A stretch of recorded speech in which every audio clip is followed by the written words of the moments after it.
Applying for a rental home costs money, so you should know exactly how you'll be judged before you spend a dollar. This is the deep dive on our rental criteria, how the 5 tiers work, how credit, income, and rental history set your deposit, the assets path, the hard stops, and how to strengthen a weak spot. Nothing here is hidden.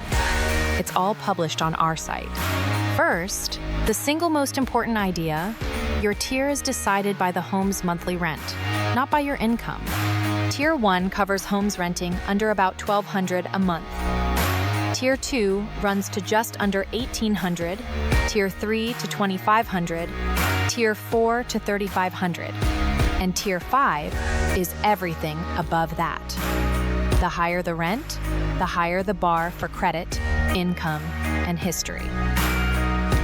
That cuts both ways. The same application that gets declined on a Tier 5 home can be approved at the standard deposit on a Tier 1 home. Now credit. Every tier has a standard score. Hit it, and credit sets your deposit at the standard 1 times rent. In Tier 1, that's $520. It steps up by tier to $600 at Tier 5. Score a little under the standard? You're still approvable. The deposit rises to 1.5 times, then 2 times rent. Below the tier's floor, that home can't be approved. But a lower tier may still say yes. And if you have no credit score at all, a thin file, that's not a rejection. It simply means the maximum deposit, 2 times rent.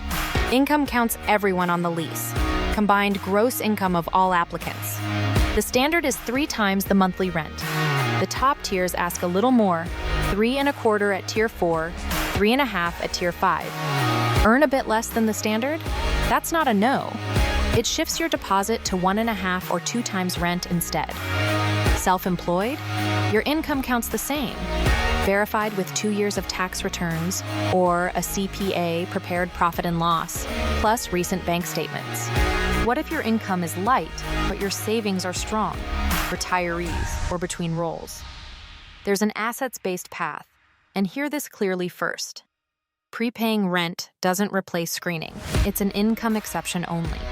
Everything else must already pass. Credit at 580 or better, a clean housing record for the past 5 years, and our criminal screening standards.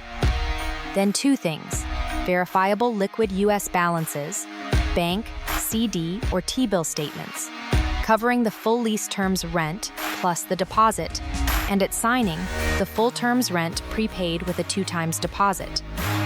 Real estate equity doesn't count, and this path can't cure an eviction, a credit floor decline, or a fraud flag. Rental history means verifiable months, with a landlord who can confirm you paid and took care of the place. Tier 1 asks for 12 months. Higher tiers ask for more, up to 36 months at Tier 5. Shorter history raises the deposit, and at Tier 5, less than 18 months is a no for that home. First-time renter? Tier 1 and Tier 2 homes are where you start. And if you've been a homeowner, 12-plus months of verifiable mortgage payments counts as rental history. Here's the rule that ties it all together. Your security deposit is the single highest multiplier your file calls for. Never a stack of all of them. 1 weak spot doesn't triple your deposit. The system is built to give you a path, not to pile on. Now the hard stops. The things that make a home a no. An eviction filing inside the look-back window. 3 years for Tier 1, scaling to 7 years at Tier 5. An active bankruptcy is a no anywhere. A discharged one needs time.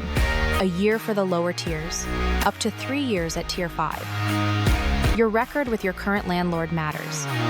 3 or more late payments in the last 12 months, repeated returned payments, or a serious lease violation in the last 2 years stop an approval too. And falsified information, altered pay stubs, a friend posing as your landlord, is an automatic denial. If any of this is you, the fix is usually time, and the calculator will tell you honestly. Applying as a group, everyone 18 or older submits their own application, $65 each, with every fee published on our site. Your incomes combine. That helps. But credit works the other way. the group qualifies on the lowest score in the group. One roommate's rough credit sets everyone's deposit, so know each other's numbers before you apply together. And qualified cosigners are accepted. A cosigner can cover an income shortfall on any home or below-tier credit on Tier 1 through 3 homes. So how do you strengthen a weak application? 1. Run our free eligibility calculator first. It shows your outcome before you pay anything. 2. Match the home to your tier. A lower rent home lowers every requirement. 3. A bigger deposit is already built in as your path past a thin file, a low score, or short history. And 4, when the answer is time, let time do its work. Every number in this video lives at dfwpropertymanagement.com. Check yourself for free, then apply with confidence. Equal housing opportunity.